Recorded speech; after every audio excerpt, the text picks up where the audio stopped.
काही दिवसांपासून उद्धव ठाकरेंच्या शिवसेनेला गळती लागल्याची चर्चा आहे आणि पक्षामध्ये फूट पडल्यानंतर अनेक नेते असतील, पदाधिकारी आणि कार्यकर्त्यांनी पक्षाला जय महाराष्ट्र केलेला आहे। दरम्यान जालन्यातील पदाधिकारी संजय लाखेंनी पक्षाला सोडचिठ्ठी दिली आहे आणि यावेळेला त्यांनी उद्धव ठाकरेंना पत्र लिहित तक्रारींचा पाढा वाचलेला आहे। या पत्रामधून त्यांनी संघटनात्मक कार्यपद्धती आणि महत्त्वाचे नेते म्हणजेच संजय राऊत, अंबादास दानवे यांच्यावरती गंभीर आरोप केलेले आहेत। तर दुसरीकडे आमदार भास्कर जाधव यांनी मंत्रिपदाबाबत खंत व्यक्त केलेली आणि निवृत्तीचे संकेत सुद्धा दिलेत। त्यामुळे चर्चांना चांगलंच उधाण आलेलं आहे। तर विनोद घोसाळकर यांच्या स्नुषा तेजस्वी घोसाळकरांनी उद्धव ठाकरेंची भेट घेतली आहे। मात्र या भेटीमध्ये त्यांची नाराजी दूर झाली की नाही याबाबत विविध चर्चा आता सुरू झालेल्या आहेत। दरम्यान ठाकरेंच्या शिवसेनेला गळती का लागली आहे याचं कारण समोर आलंय।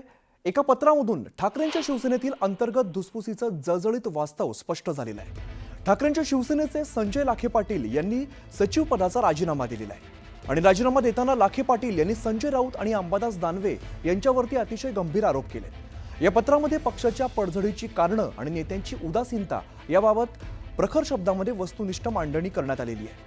सुमारे 14 महिन्यांपूर्वी शब्द देऊन सुद्धा आपल्याला लोकसभा निवडणुकीत उमेदवारी दिली नाही आणि त्याचबरोबर लोकसभा निवडणुकीत सांगलीमध्ये संजय राऊत आणि जयंत पाटलांमध्ये समझोता झाला। हा समझोता पराभवाला कारणीभूत ठरल्याचा आरोप सुद्धा लाखेंनी केलेला आहे आणि यासोबतच जालना विधानसभा निवडणुकीतील पराभवाला लाखेंनी विरोधी पक्षनेते अंबादास दानवे यांना जबाबदार ठरवलं आहे।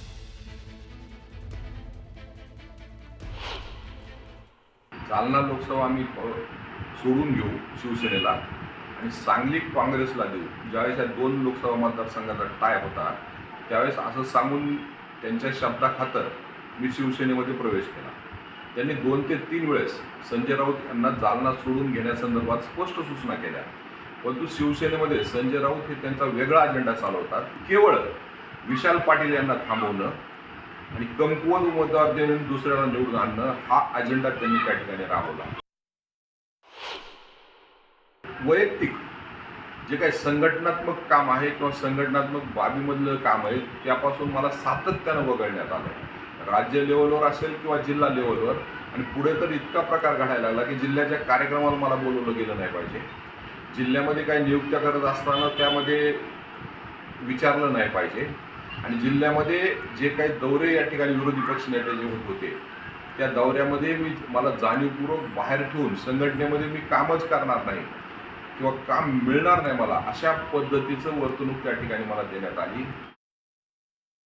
दरम्यान शिवसेना ठाकरे पक्षाचे आमदार भास्कर जाधव यांनी पुन्हा एकदा मंत्रिपद न मिळाल्याची खंत व्यक्त केलेली आहे। शिवाय आता खूप झालं असं म्हणत निवृत्तीचे संकेत सुद्धा दिलेत। शरद पवारांची साथ सोडणं हा चुकीचा निर्णय होता अशी कबुली त्यांनी दिलेली आहे। एकूणच जाधवांनी आपल्या मनातील खदखद व्यक्त केलेली आहे। काय म्हणालेत जाधव आपण बघूया।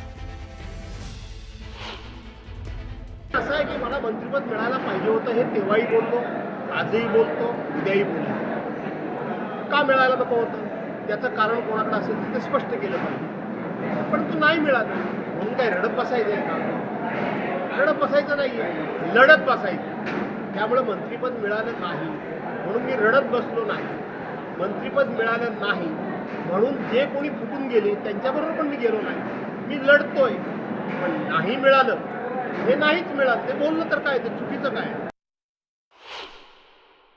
असं आहे की कार्यकर्ते कमी होत आहेत म्हणून निवृत्ती घ्यायचं काहीच कारण नाही। 39 जागांपैकी मी एकटा निवडून आलो, परंतु शेवटी आता 8-8 वेळा निवडणुका जिंकल्यानंतर वेगवेगळ्या असं वाटतं की आता थांबायचा विचार करावा, यापेक्षा वेगळं काही कारण नाही। दरम्यान भास्कर जाधव यांच्या वक्तव्यावरती त्यांच्या सहकाऱ्यांनी काय म्हटलंय आपण बघूया। अशा प्रकारचं जर स्वतःचे काही मन मोकळं करायचं असेल तर ते पक्षाच्या व्यासपीठावर करायला काहीच हरकत नाही। ते आमचे एक जवळचे सहकारी आहेत, आमचे मित्र आहेत, ठीक आहे, त्यांनी त्यांच्या भावना व्यक्त केल्या असतील, पक्षप्रमुख त्याची दखल घेतील। नाही, भास्कर जाधव हे लढवय्ये कार्यकर्ते आहेत, नेते आहेत।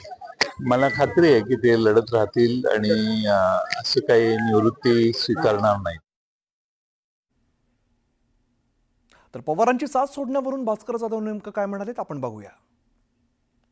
असं वाटतं तर शरद पवार साहेबांनी साथ सोडली त्यामुळे मला काहीतरी चुकल्यासारखं वाटतंय असा अजिबात त्याचा अर्थ नाही की मी त्याचं स्पष्टीकरण केलेलं आहे.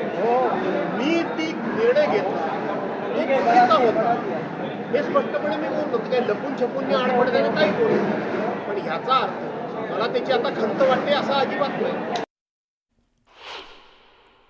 शरद पवार साहेबांना सोडलं असे अनेकांना दुःख होतंय. काही असे व्यक्त करतात, काही लोक व्यक्त करू शकत नाहीत, अशी सध्याची परिस्थिती आहे. पुढची महत्वाची बातमी. समाजवादी पक्षाचे आमदार अबू आझमी यांनी वारी संदर्भामध्ये एक वादग्रस्त विधान केलंय.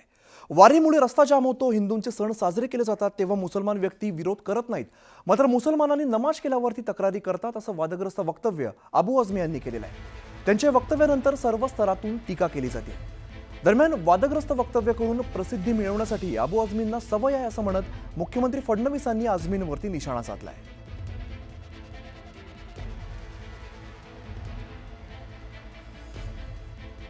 मैं आ रहा था अगर पूना से, तो मुझे लोगों ने कहा कि पालकी जाने वाली है, जल्दी जाएंगे नहीं तो फिर रास्ता जाम हो जाएगा।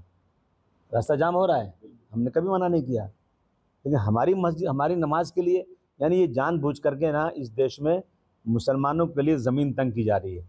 आज तक कभी किसी मुसलमान ने ये शिकायत नहीं किया कि सड़क पर त्यौहार क्यों मनाया जाता है। अबू आझमी यांना वादग्रस्त विधानं करण्याचा शौक आहे, कारण त्यांना असं वाटतं की वादग्रस्त विधानं केलं की प्रसिद्धी जास्त मिळते, त्यामुळे मी त्यांना प्रसिद्धीच्या लायक समजत नाही, म्हणून असल्या फालतू गोष्टीला मी उत्तर देणार नाही.